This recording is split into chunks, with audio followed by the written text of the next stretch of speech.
Hello and welcome to the Ice Guys. This is the show that takes you into the world of the National Hockey League. Every game, every day, from a betting perspective. With pro sports handicappers, Ian Cameron, Alex B. Smith, and various guests from the world of hockey and sports betting. And now, here's your host, Ian Cameron. Welcome to the Ice Guys, Sunday, December 14th. Ian Cameron with you. Alex B. Smith will be here in a moment. He's got system updates, computer updates. Those are the worst. I know. It's happened to me a lot, but he'll be on with us after those are finished. And we're here to break down this Sunday NHL card. Not a bad slate for a Sunday. We got 6 games, a Sunday 6-pack of NHL action on tap for you. We'll get to that in a moment. We'll recap Saturday for you in a moment. We want to remind you that we are 2 days away from our final Ice Guys live betcast of the year 2025. We sure hope you join us for it. Tuesday, December 16th, 7 p.m. Eastern Time, our final betcast of the year, open to everybody, free for all. So make sure you join us. You can DM or email either of us, me or Alex, to join the betcast. We'll send you the link before it begins. It's our final Ice Guys live betcast of the year, Tuesday night, December 16th, 7 p.m. Eastern Time. Looking forward to it. Make sure you join us for it. All right, let's get to Saturday. It's been a great week in the NHL from a betting standpoint overall. Really tremendous week. It was really great, in the Tuesday card. We had some really good results earlier in the week. Last night was not the best. It's been, as Harry Neal once said, even Betty Crocker burns the odd cake. And, it wasn't the best day from a betting standpoint yesterday. It started with New Jersey. Give them credit. 4-1 win against Anaheim. Pretty solid game from them. All around against a very good Anaheim Ducks team. Jake Allen, rock solid in net. I thought they defended very well when New Jersey had the lead. This has been an issue for them, not always having that great team defense, but a nice effort to close that game out and get the 4-1 win. Minnesota, 3-2. They rescue themselves because they were up 2-0, and then Ottawa ends up getting a goal late in the second, and then a power play goal in the third to tie it. But Joel Eriksson Ek, with 24 seconds left with the game-winning goal, 3-2 Minnesota in that one. Unfortunate result for Ottawa just because I thought they played well. 36-25 were the shots. Jesper Wallstedt, another very strong start. It's the first time I've had a bet against him. May not have a bet against him again anytime soon, but he was solid. I thought Ottawa deserved a better fate, but like I said, a 3-2 Minnesota win there. The game of the day, by far, an unbelievable, incredible comeback from the San Jose Sharks, and every bit as bad, horrific, embarrassing, pathetic a loss as it was a comeback win for San Jose that it was for Pittsburgh, and just a horrendous loss. Awful. You cannot lose that hockey game when you're up 5-1 with 12 minutes to go in the third period. But, what changed that game was a hit on Will Smith. And credit to Macklin Celebrini. You know how tight him and Will Smith are. They're all like the inseparable duo when it comes to the San Jose Sharks. Will Smith and Macklin Celebrini. And for Celebrini to get in there and defend his teammate, that seemed to just get everybody charged up and riled up on San Jose. And from that point on, that's when the comeback started. John Klingberg, power play goal. Will Eklund made it 5-3. Celebrini, with the extra attacker, made it 5-4. And then 2 goals with the extra attacker for San Jose because Tyler Toffoli gets the tying goal with 1:38 left to make it 5-5. Just incredible stuff. And John Klingberg again in overtime. What a feed it was from Celebrini over to Klingberg to beat, obviously, Artur Shilovs, and just a spectacular win for this young San Jose team. What guts, what resilience, what no-quit attitude they showed, and a 6-5 comeback over Pittsburgh, which made me happy. We swept the board in that game. We had the over by Fecta. We had San Jose money line. We had San Jose team total over. So it was a great result for me. It was a game that really helped in the overall bottom line yesterday. But San Jose, tremendous. And for Pittsburgh, you're left wondering what the hell happened. It's a terrible loss. And now it's 4 games in a row that the Penguins have lost. So the skid continues here for this Penguins team. 3-2 Islanders, give them credit. A 3rd straight win over the Tampa Bay Lightning. How about that? Islanders just keep on finding ways to win. 3-2. I mean, I thought Tampa Bay outplayed them significantly, but Sorokin was phenomenal in that game, no question. Give him all kinds of credit. And they were opportunistic with the chances they got. The New York Islanders getting that 3-2 win over the Tampa Bay Lightning in that game. Vegas beats Columbus 3-2. I'm glad I had at least more on the first period looks. I was concerned about whether Columbus was going to be able to hang on and actually win the game, but we did have a great read early. We took Columbus first period money line, Columbus first goal of the first period at plus 140. It was a really good price. I think Alex used that as his best bet for the show yesterday. Charlie Coyle getting that first goal of the game. That was great to see that. So I ended up working out pretty okay in this game overall from a betting standpoint. But Vegas comes back. They were down 2-1 in the third, but Ben Hutton and Braden McNabb, couple goals from defensemen to pull them through to a 3-2 win. Great road trip for Vegas. 9 out of a possible 10 points for them. And you wonder if they're going to be a little bit dopey going home. I've got maybe a fade of Vegas coming up in that first home game, at least first goal of first period type deal in their next game. So, like I said, keep that spot in mind when they return home to T-Mobile Arena. What else did we see last night in the Saturday slate as we roll along? Terrible third period from Toronto. Well, they didn't play great for most of the game, but that third period, I mean, they were only down 3-2 going into the third, and it was awful. Shoddy defending, turnovers, loss of coverage in front of the net. Edmonton getting to the blue paint, Toronto not getting to the blue paint to score goals. That was a big storyline in the game. And Tristan Jarry, look, the Oilers, I said they were going to defend well and play hard for Tristan Jarry. They didn't give Toronto a whole lot. They outshot Toronto by a wide margin. And Tristan Jarry victorious in his Oilers debut last night, 6-3 win over Toronto. Yeah, as always, when Ian bets an under, head for the hills. No shot with that one going under the total. Now you know I don't bet many of them. Next up, we've got Washington and Winnipeg. Winnipeg 5-1 over Washington. This was frustrating because I did not expect Connor Hellebuck back this quickly, but he was activated from injured reserve and he was in. I wouldn't have bet Washington. Probably wouldn't have bet Washington if I knew that. But give Winnipeg credit. Certainly happy to see Connor Hellebuck back in between the pipes and a 5-1 win for the Jets. Pretty impressive how he played considering he's been out for some time. So great job by Winnipeg there to snap their little drought. This was a tough one. I mean, we liked Montreal quite a bit. They were up 3-0. And unfortunately, that same great team defense against Pittsburgh, we did not see it from Montreal. Fowler wasn't as sharp either, but they didn't help him out anywhere close to the level they did against Pittsburgh. But give the Rangers credit. Finally found some offense at home, battled back from multiple deficits, down 3-0, down 4-2, and then get the overtime winner from JT Miller to get a 5-4 win over the New York Rangers there in that one. We cashed the draw, Carolina-Philly. Great to see that. We had the draw in that game. Hurricanes with a 4-3 shootout win over the Philadelphia Flyers. Once again, Philadelphia right in the game, just can't close. Kochetkov and Ersson. I also grabbed a small over. I put it up on the Patreon page. I figured with Ersson in net, 5.5, it could have gone over, and it did. There were two teams that didn't have anything last night as far as anything in the tank. I shouldn't say that about Chicago. Chicago did push in the third period, but I thought in the first two periods they were not very good. But they did push in the third, but it was too little, too late. 4-0 Detroit. They shut out the Chicago Blackhawks in that game yesterday. Tough spot, obviously, for Chicago on the back-to-back, but you got to give John Gibson credit, a shutout for him. He's played better lately. This has been by far the best stretch of hockey we've seen this year from John Gibson. See if he can keep that rolling. I'm sure when Alex gets on here, he'll talk about the 5 minutes of fandom of Arvid Soderblom might be over now for as long as that lasted.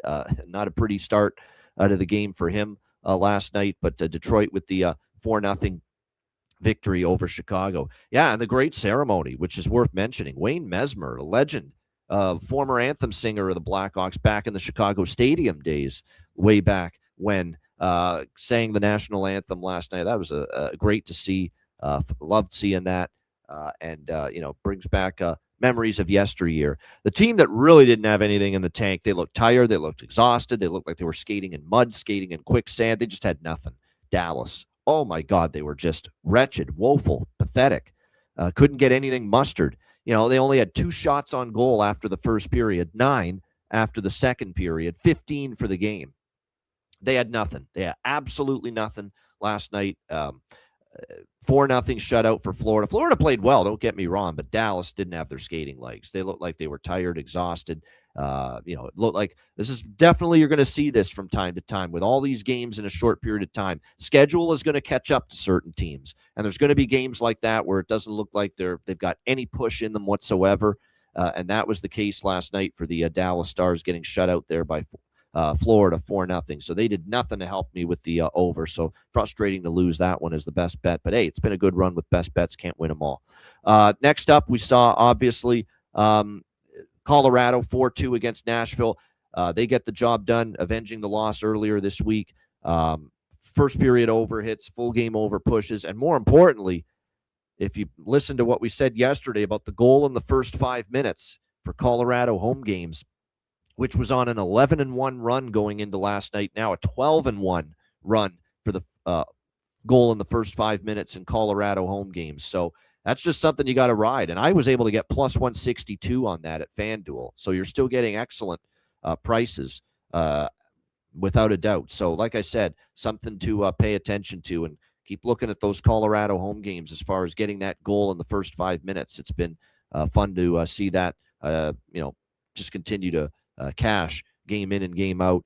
And a pathetic game by the LA Kings. Pathetic. At home again, terrible effort. What were they outshot? 30-10 after the first 2 periods at home. Disgraceful, inexcusable, pathetic, horrific, horrendous, embarrassing, humiliating, whatever words you can think of. That was absolutely horrendous by this LA Kings team. They're lucky as shit they even got a point out of that game and got it to overtime. Kemper's the only guy that showed up last night for the LA Kings, and Calgary, deservedly so, getting the win, finally putting it away. Morgan Frost wins it in overtime, 2-1 over the LA Kings. Terrible game. They've had way too many of these, especially on home ice, but I'm not even surprised anymore with what we're seeing from them.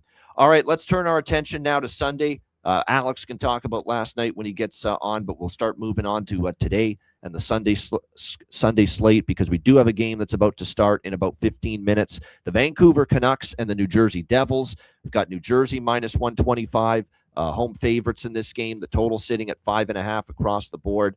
I've got Vancouver here to get the day started, and the money's come in on Vancouver. It's Jacob Markstrom, who hasn't been good lately. He got yanked in the last game. I know it's against his old team. Maybe that fires him up. Maybe that motivates him, but he's not playing well right now for the New Jersey Devils in net at all, quite honestly. And I think Vancouver gets some adrenaline. You get on the road, you have some adrenaline, you have some excitement, you get a little infusion of these new faces from Minnesota entering the lineup, and all 3 of them are going to play, by the way. Liam Ogren's in the lineup, Zeev Buiem is in the lineup on defense, and activated off injured reserve, Marco Rossi will also make his Vancouver Canucks debut here. So great timing as far as the trade's concerned, with Rossi being eligible to come off the injured reserve list. So they'll all play. All these guys acquired in the big Quinn Hughes deal will be in the lineup here for the Vancouver Canucks today.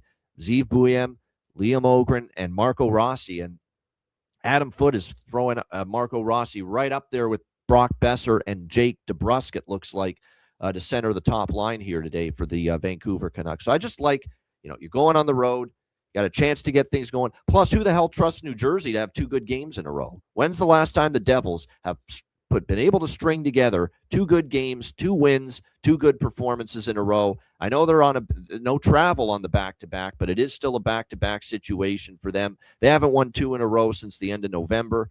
I'm not sure I fully trust them to win 2 in a row here. I thought Vancouver was a good situational bet. The price was decent. I got plus 115. It's down to plus 105. I still like it. Nice look toward the Canucks here to get the day started. Plus, they've been better on the road. Now, they haven't been great on the road, but they've been awful at home. Vancouver 4-11 at home. They've got 7 road wins compared to 4 home wins this year. So I took a Vancouver bet here to get it going today.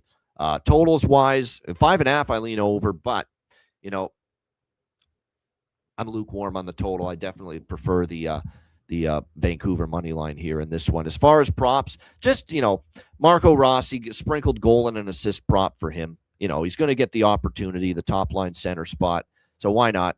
a little dabble there with that here in this game today for New Jersey. Here's the one thing we got right with the New Jersey game yesterday was some of those Devils props. We talked about Connor Brown. He scored in the empty net. We talked about Cody Glass repair, Cody Glass replace. We talked about him. He scored for New Jersey yesterday as well. And Dawson Mercer had chances and almost scored. And he's the other player we mentioned playing on the top line now. So Mercer, Brown, and Glass, the three players we mentioned, I thought they all played very good games yesterday in the win against the Anaheim Ducks. So I think for props on the New Jersey side of the equation, those three players are well worth consideration here once again this afternoon.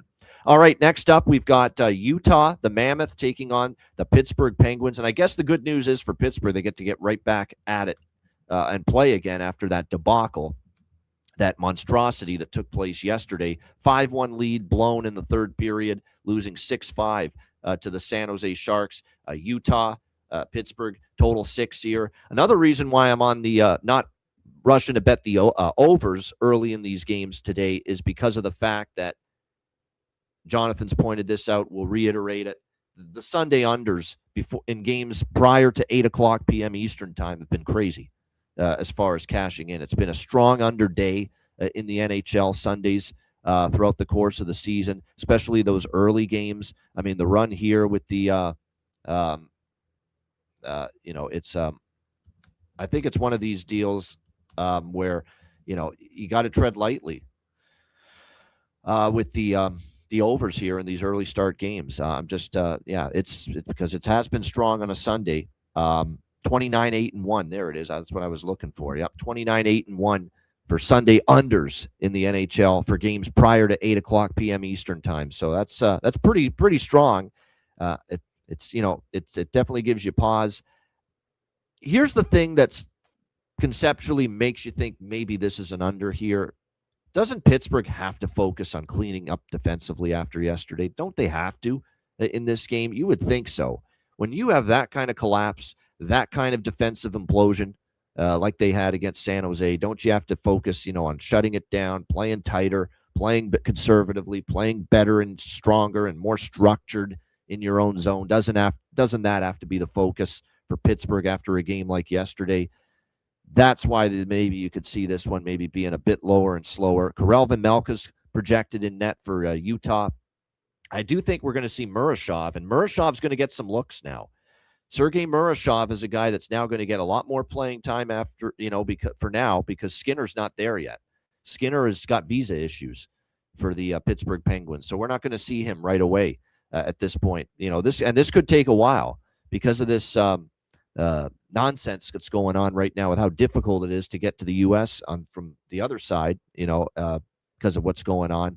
It's going to be a Skinner, taking forever probably to get to Pittsburgh as far as, getting to Pittsburgh, getting with his team, and as far as, being able to finally start, in net. So right now you got to work with Shilovs and you got to work with Murashov. Now, Murashov's been solid in the small sample size. But Murashov's got a 1.90 goals against average and .913 save percentage for this Pittsburgh Penguins team. When you look at his starts, gave up 3 against the Kings. That was back on November 9th. He had a shutout against Nashville. Very impressive. One of the games over in Stockholm, Sweden, which was good to see. 3 goals versus Seattle. Not terrible, but he's been decent, They've been decent here for the Pittsburgh Penguins. More importantly, it's not going to matter how he plays. It's going to be, how a situation here for, this game where Pittsburgh's going to just have to play better defensively. I don't care who's in net. You play like you did yesterday in that third period, you're going to give up goals. It's really that simple. So this is a game where I'm going to sprinkle on the draw. Pittsburgh's suddenly become a team that's played a lot of overtime games lately. I could certainly see that being the case, but that's all I got here in this game. Utah obviously is going on the road here where they've had their share of issues. Pittsburgh situationally, I think I might bet Pittsburgh first goal of first period. I don't trust them for 60 minutes. How can you? How many times can you watch this team implode with a lead and cough up a lead in the third period? Third periods have been horrific lately for the Pittsburgh Penguins. But coming out of the gate strong, following the debacle yesterday, I could clearly see that being the case. So I will dabble with the Pittsburgh first goal of first period. You can get that at a plus price. I'll sprinkle on the draw as well. That's going to be about it for me as far as that game side or total. Player prop wise, we've mentioned Tommy Novak, obviously, for the Pittsburgh Penguins of late. We'll see if he's, but like I said, he's on the third line now. They've dropped him a little bit, but still worth a look. Raquel's back to the top line with Crosby and with Rust for the Pittsburgh Penguins here in this game. Dylan Guenther's red hot for Utah. I mean, I would just, you're not getting a great price, but he's the one guy that's really got it rolling here for the Utah Mammoth right now. So I don't mind a Dylan Guenther prop look here either. All right, Philadelphia and Carolina. We got Kakalaki here, minus 250 home favorites, 5.5 the total here in this game. This is definitely goalie dependent. This Carolina musical chairs of goaltenders always leaves you scratching your head. Who the hell is going to be in net one game to the next? Sometimes it's like a Rolodex right now. Some nights it could be Anderson, Freddie Anderson, the old man. It could be Pyotr Kochetkov one night, and it could be Brandon Bussey, who to me has been the best of the three goaltenders lately here for the Carolina Hurricanes. So we'll see how this plays out in this one. Dan Vladar should get the start for Philly because we saw Ersson last night in the first game of this home-and-home set between the Flyers and the Hurricanes. I've got Bussey projected, but I do not have that confirmed as of yet for the Carolina Hurricanes in this game. It makes sense.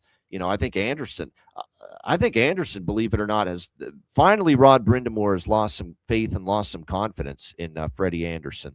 So, that's definitely concerning with what we're seeing right now from this team. Because Rod Brind'Amour has been a staunch supporter. He's gone to bat for Frederik Andersen time and time again, and now he can't even find the stomach to put him in net recently for this Carolina team. So that tells you where their confidence is in him right now. But Carolina, like I said, their offense is still very capable. It's good to see Nick Ehlers starting to heat up, which they've been waiting on. Obviously, Seth Jarvis has been great.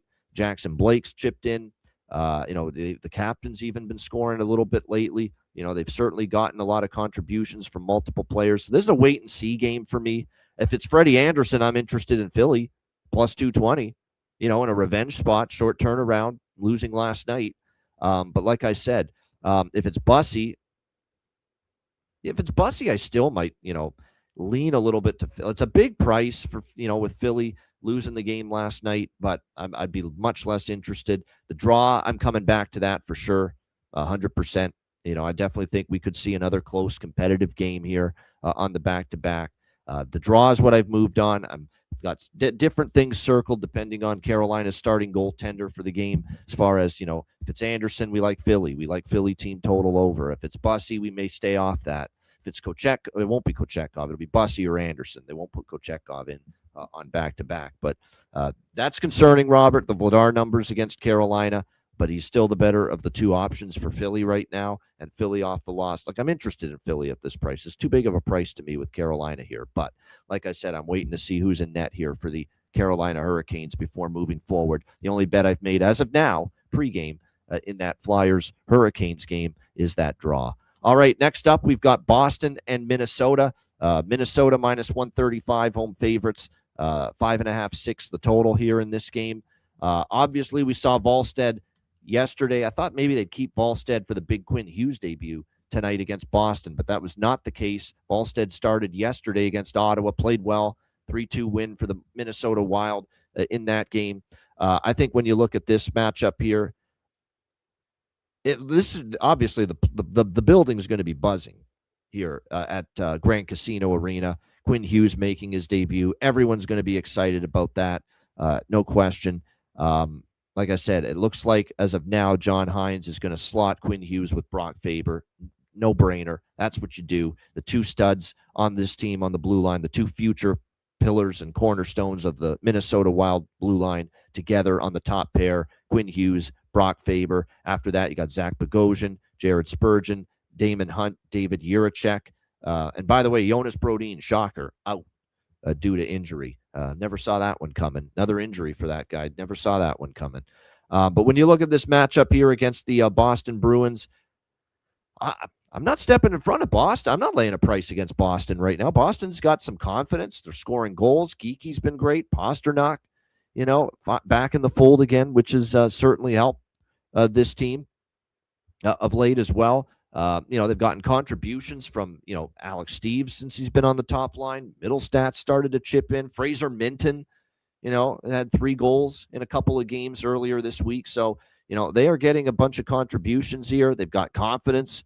They got the rest advantage because they played Friday in Winnipeg and getting that 6-3 win, 4-game win streak, 5-1 in their last 6 games are the Boston Bruins. So lots of excitement for Minnesota.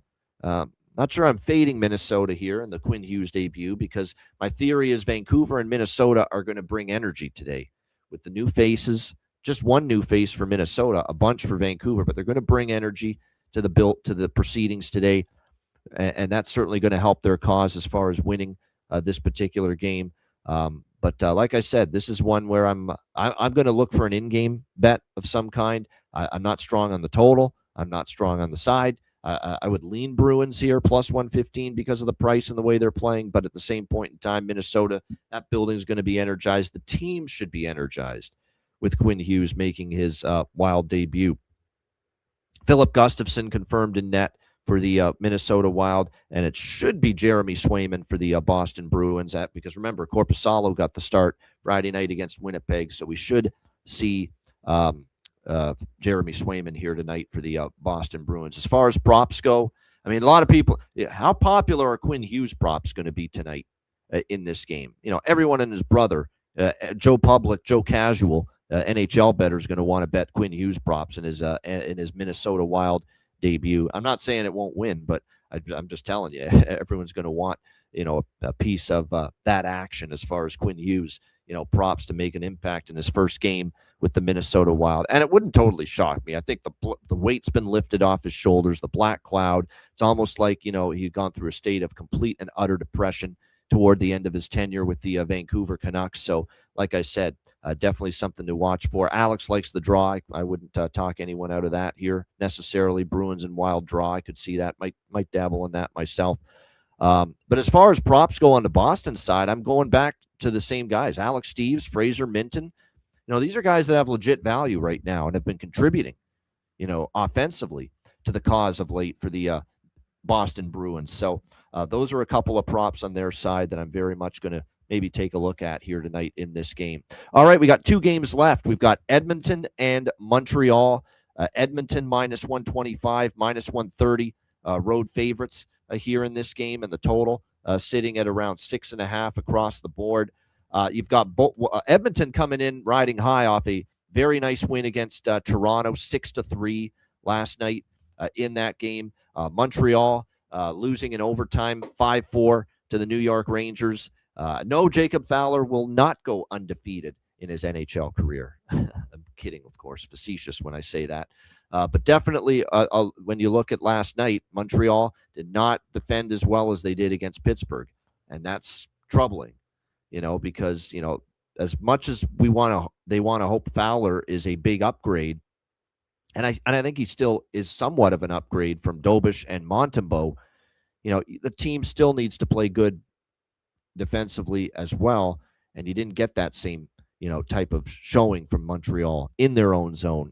There's just too many easy looks, too much space, too much time given to the New York Rangers in the offensive zone last night. So we'll see if Montreal can rectify that. Now, pretty damn sure we're not going to see Jacob Fowler tonight on a back-to-back. It's a question of, does Marty St. Louis, who does he trust of the 2 guys that are struggling? Who does he trust more, Jakob Dobish or Samuel Montembeault? I think it's going to be Dobish tonight, if you ask me. It hasn't been confirmed, but I would expect it to be him. For Edmonton, Cal Pickard is going to get the start for the Edmonton Oilers here in this game tonight. And Cal Pickard, when you look at his numbers, 4 goals allowed in that. They beat Seattle 9-4, but he gave up 4 goals in that game. The 9-1 loss to Colorado, he gave up 5 goals in that game. He gave up 4 goals in a loss to the Vancouver Canucks, who, as you know, have not had a great season. And he faced Montreal earlier this year in October. He got the start against the Canadiens. Cal Pickard out in Edmonton And that was a game where, yes, Edmonton won in overtime 6-5, but he gave up 5 goals in that game. I like Montreal team total over. I don't love the money line on Montreal. It's weird because usually when I'm leaning toward a dog, like I am here with Montreal, I split with the money line and the team total. But I don't trust Montreal defensively fully. And I don't trust Dobish or any goaltender they put in tonight fully against an Edmonton team that's now scoring again. The last, I would say, 3, 4, 5 games, we've seen this Edmonton offense come to life. So I would rather just bank on Montreal doing their thing offensively here in this spot against Cal Pickard, who they put 5 goals past earlier this season when these teams played in Edmonton. So I like the team total for Montreal. It's 2.5 with it's actually a little too pricey at 2.5 minus 160. So I'll go to the over 3 with the Montreal team total. You can find that at minus 114. Bounce back spot. They're off a loss. Edmonton feeling good, riding the high of the big win against the not so mighty Toronto Maple Leafs, but still feeling good about winning that game last night. I could see Edmonton having their hands full with Montreal, but again, having their hands full with Montreal's offense because I trust to have Montreal more to score tonight rather than, defensively, and either goaltender that Marty St. Louis chooses, who hasn't been great of late. So I'm going to go with the Montreal team total here, over 3, minus 114.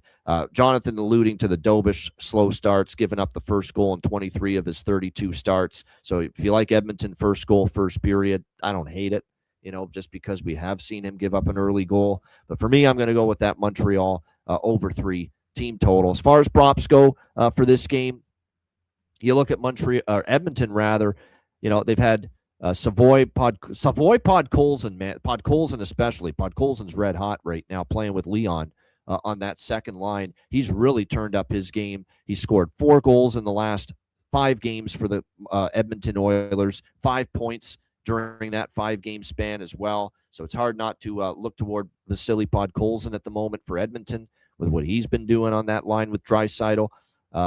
Certainly that stands out. I think on the Montreal side of the equation, Kapanen in good form offensively. Bolduc is starting to percolate again, at the offensive end now that he's up on the top line for Montreal. So it's a good prop game. It really is. There's some good opportunities here. Podkolzin's red hot. Bolduc now on the top line starting to chip in again. Like I said, Oliver Kapanen, is a guy that's certainly been noticeable of late as well. So a couple of good props here to consider for the Oilers Habs tonight in La Belle Province. All right, our final game for this Sunday slate. Not exactly a barn burner as far as two teams struggling, two teams that are near the bottom of their respective conferences. But nevertheless, Buffalo Sabres, Seattle Kraken. We've got Buffalo minus 120, road favorites, 5.5, 6 the total here in this game. So shop around as far as the total. There are still some 5.5s out there, but they're starting to slip away. So keep that in mind. So now we did mention earlier how strong unders have been in the NHL on Sundays for games prior to 8 p.m. Eastern. Well, this game is at 8 o'clock p.m. Eastern, so technically it does not apply to how dominant unders have been on Sunday. And this is the over I like the most. And this has nothing to do with trying to avoid the Sunday under streak. This is right from the beginning when I handicapped this card. This was the game I liked the over the most in for this entire slate. And here's why. Look at that Buffalo-Seattle series history. Look at it. Over Paloozas. 7-1 to the over in the 8 meetings between the Sabres and Kraken, and all 8 meetings have had at least 6 goals. Not one has fallen fewer than 6 goals between these two teams. 5-2, 7-4, 5-1, 4-3, 5-2, 6-2, 6-2, 6-4. The final scores in all of these Buffalo-Seattle games. So it's just been one over after another. Buffalo at the end of a long road trip. It's been a pretty exhausting one for them. They started in Philly to Winnipeg to Calgary to Edmonton to Vancouver, and now they end it here in the Emerald City, Seattle, before they go home to play Philadelphia. I could see defensive lapses galore, breakdowns galore, just fatigue issues showing up here in this game for Buffalo. It's been a long road trip, and when you're tired physically, you're tired mentally, it shows up defensively. You make mistakes with the puck. You have issues, and the fact that this could be a UPL Ukko Pekka Luukkonen pick to back a pickle pepper start. He's projected for Buffalo. He's the goalie probably for them that I trust the least right now. It certainly could open the door for this Seattle offense. And look, here's the thing with Seattle. They've started to score goals a little bit. 4 against Edmonton, 3 against Detroit, 3 in a win against LA. They did score 3 in a loss against Utah in their last game. They're starting to score a little bit more at least, but now their defensive game has fallen apart on them, which has been the foundation for the Kraken. That's been what they've leaned on, their defense. And now they've given up 4 to Edmonton, 9 to Edmonton, 4 to Detroit, 4 to Minnesota, 5 to Utah. Joey DeCord's having an issue right now. His confidence isn't the same. And, of course, when they put Grubauer in there, you're not going to get a reliable performance most nights. So you put it all together, and I think we're going to see goals here tonight in Seattle. The series history is dominant, 7-1 to the over.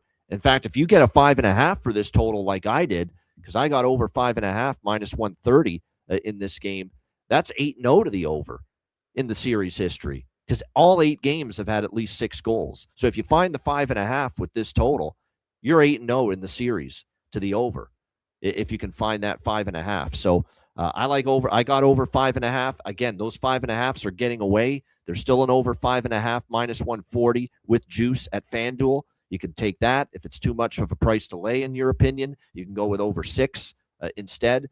But definitely liking the over 5.5 and the first period over as well. Good stat by Terry Ray Vegas. I'm going to turn it into a bifecta because it is 7-0 to the first period over in the last 7 Buffalo-Seattle games head-to-head as well. So, I think it's just, this is one of these deals where Seattle's thought of as an under team, but lately they're scoring a bit more. Their defense has fallen off. And now you can take advantage of that with these 5.5 totals. So Sabres Kraken over bifecta is what I like. I don't really feel strongly about the side. I'd lean Seattle. I don't trust Buffalo in this spot. They have won a couple in a row against Vancouver and Edmonton, and that's usually when you want to fade Buffalo, is coming off a couple of wins. It's the end of a road trip. They're excited about getting home. I could only back the Seattle side, the Seattle Kraken here at plus 100 in this game, but I can't say I'm rushing to bet Seattle right now in their current form. By the way, has Buffalo won 3 games in a row yet? They haven't. Oh my gosh, they haven't. They had a 2-game win streak in October against Florida and Ottawa. They had a 2-game win streak in October against Toronto and Detroit. They had a 2-game win streak against Detroit and Edmonton in the middle of November. And then they won 2 in a row against Minnesota and Winnipeg, last game of November and the first game of December. And then, of course, the recent back-to-back wins against Vancouver and Edmonton. They have not won 3 games in a row yet this year. Not once. Not once for the Buffalo Sabres have they won 2 games in a row. 3 games in a row this season. Not once. So, I might sprinkle on Seattle here. It's got all the makings of a Buffalo loss. They haven't won 3 in a row all year. They've won 2 in a row. They're dog-tired. They've been on the road forever. It's the final road game on this trip. They're going home after this. Seattle's off a loss to Utah, so you got to think Seattle's going to play hard tonight. So, yeah, I think I like the overs more, much more. But I think I've talked myself into taking a little bit with Seattle. And by the way, we've already got a goal with Vancouver. That did not take long. Canucks on the board. I should have bet Vancouver first goal, first period. God damn it. Now, better win this game now, because if that hits and I lose this money line on Vancouver, I'm not going to be happy. But good start for Vancouver. They're up 1-0 on New Jersey here in this very early game that just started. All right, as far as props for this game, what do we got here? Now, Josh Norris, we'll have to see if he's able to return. He has missed the last couple games due to an illness. Will he be back for this Seattle game now that he's had a couple days off? There's a potential. Same with Alex Tuch. He's also missed the missed the Vancouver game with that same illness. So keep an eye on the status of Alex Tuch and Josh Norris here for the Vancouver Canucks in this game. As far as props, like I said, we'll see what the lineup ends up being. But Josh Doan's not a bad option. He's been great on this road trip for the Buffalo Sabres. Maybe Benson. He finally got things going the last game. Seattle, I'm going back to the well with Mason Marchment. Mason Marchment's a streaky scorer. We used the bargain bin special with him on Saturday. Tolvanen, by the way, looks like he'll be with Matty Beniers and Jordan Eberle on the top line. So there could be some Ellie Tolvanen value tonight playing on that top line for the Seattle Kraken. All right, shout out to everyone in the chat. Hit the like button. We appreciate it very much. Thanks for joining us even on a Sunday. I know it's a big NFL day, but we don't forget about hockey. And all of you do that join us on the show, so or tune into the show, so we appreciate that. Check out wizardsportspicks.com. All kinds of great handicappers on the site. 8-1 NFL run for me with premium picks at Wizard Sports Picks going into today. It's been a terrific NFL season. We're having multiple sports where we're having documented winning seasons: NFL, NHL, college basketball, all three. NBA slight profit, but still profit. So check it out, wizardsportspicks.com. Profitable in multiple sports. Great NFL season, 8-1 run. Check it out. Get on board some Sunday NFL action there, wizardsportspicks.com. Great handicappers on the site. The Beyond the Lines video is out for the Sunday NFL slate too, so check out the YouTube channel as well for that. Patreon.com/Ice Guys, just $10 per month. Check it out. Goalie charts, totals charts, daily betting cards, sides, totals, player props posted each and every day on the Patreon page. So check it out. And again, we're going to have more and more Patreon exclusive live betcast once we get into the new year. So that's going to be part of your Patreon membership. The betting card has had great results of late. So what are you waiting for? Give yourself a Christmas gift of a Patreon Ice Guys membership. $10 per month. Your subscription and membership goes a long way to supporting the show and keeping it going long term. So get on board, just $10 per month, patreon.com/Ice Guys. And check out the Ice Guys store, iciguys.myspreadshop.com. Take advantage of 25% off all orders of $50 or more for the next 4 days. So Sunday, Monday, Tuesday, Wednesday. So take advantage of that. 4 more days with that opportunity to get 25% off every order of $50 or more over at the Ice Guys store. Get your gear and your merch over at iciguys.myspreadshop.com. All right, bargain bin special of the night. Best bets coming up right after we hear from our great Ice Guys sponsors.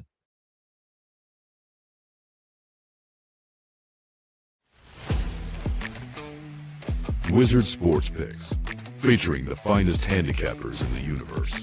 Sharp insights, trusted picks, and relentless results. We strive to help you become consistent winners. This is Wizard Sports Picks.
Kings and Queens shop. Thanks to all our sponsors, including Royal Cannabis. Check them out, royalcannabisshop.com. 20% off with promo code IceGuys. All right, bargain bin special of the night for this big Saturday slate. Looking forward to seeing how it all plays out. Bargain bin special of the night. Let me see. Alex, I'm going to see if Alex had posted his in the chat. There you see it. Oliver Kapanen, Montreal Canadiens, plus 350. That's a good choice. You know, he's definitely on the prop betting card for me. Not my bargain bin, but certainly I think a viable selection right now. My bargain bin special is coming from that same game. And I mentioned him already. He's red hot right now, heating up with Draisaitl. Give me Vasily Podkolzin. Vasily Podkolzin, Edmonton Oilers, plus 500. What a great price that is. BetMGM, Betway, DraftKings, FanDuel, they all have Vasily Podkolzin at plus 500. I think that is an outstanding value right now, given what he has done lately for the Edmonton Oilers. So there you go. Vasily Podkolzin, Edmonton, plus 500. for my bargain bin special of the night. I didn't put the banner up. I just realized. There we go. Bargain bin special of the night. The Silly Pod Coles in Edmonton, plus 500 for me. And Oliver Kapanen, Montreal, plus 350. Bargain bin special of the night for Alex. All right, best bets. You know what we're going with best bet. I was just talking up that total for much of the show. And I'm going to lay the minus 140 that's out there right now at FanDuel, which still has the 5.5 at minus 140.